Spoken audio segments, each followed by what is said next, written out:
I want to bring us back to the point that you were making about exploiting consumer behavior in a consumer internet business. You said that this is a time for soul searching in social media businesses, and you were part of building the largest one.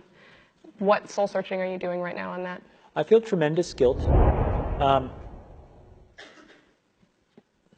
think we all knew in the back of our minds, even though we feigned this whole line of like, there probably aren't any really bad unintended consequences.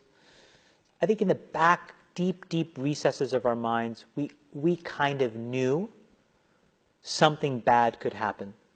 But I think the way we defined it was not like this.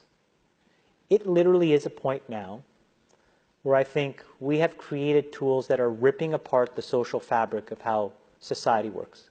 That is truly where we are.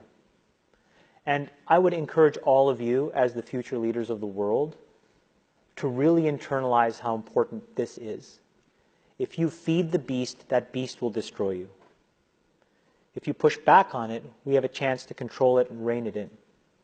And it is a point in time where people need to hard break from some of these tools and the things that you rely on. The short-term dopamine-driven feedback loops that we have created are destroying how society works. No civil discourse, no cooperation, misinformation, mistruth. And it's not an American problem. This is not about Russian ads. This is a global problem.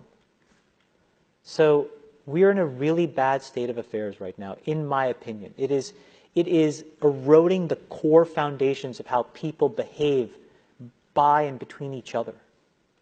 And I don't have a good solution. You know, my solution is I just don't use these tools anymore. I haven't for years. It's created huge tension with my friends, huge tensions in my social circles. If you look at, like, you know, my Facebook feed, I've posted maybe 2 times in 7 years. 3 times, 5 times. Like, it's less than 10. And it's weird. I guess I kind of just innately didn't want to get programmed. And so I just tuned it out. But I didn't confront it. And now to see what's happening, it really bums me out. Like, think about, like, there were these examples where there was a hoax in WhatsApp where in some, like, village in India, people were, like, afraid that their kids were going to get kidnapped, etc. And then there were these lynchings that happened as a result, where people were like vigilante running around. They think they found the person, and I mean, seriously? Like, that's what we're dealing with. You know, imagine, like, when you take that to the extreme, where, you know, bad actors can now manipulate large swaths of people to do anything you want. It's a really bad state of affairs. And we compound the problem, right? We curate our lives around this perceived sense of perfection because we get rewarded in these short-term signals, hearts, likes, thumbs up, and we conflate that with value and we conflate it with truth. And instead what it really is fake, brittle popularity that's short-term and that leaves you even more, and admit it, vacant and empty before you did it. Because then it forces you into this vicious cycle where you're like, what's the next thing I need to do now? Because I need it back. Think about that compounded by 2 billion people.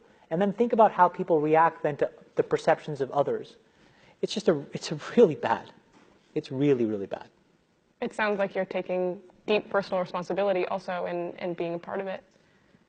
I kind of, look, I did a great job there, and I think that business overwhelmingly does positive good in the world. Where I have decided to spend my time is to take the capital that they rewarded me with and now focus on the structural changes that I can control. I can't control that. I can control my decisions, which is I don't use this shit. I can control my kids' decisions, which is they're not allowed to use this shit. And then I can go focus on diabetes and education and climate change. And that's what I can do.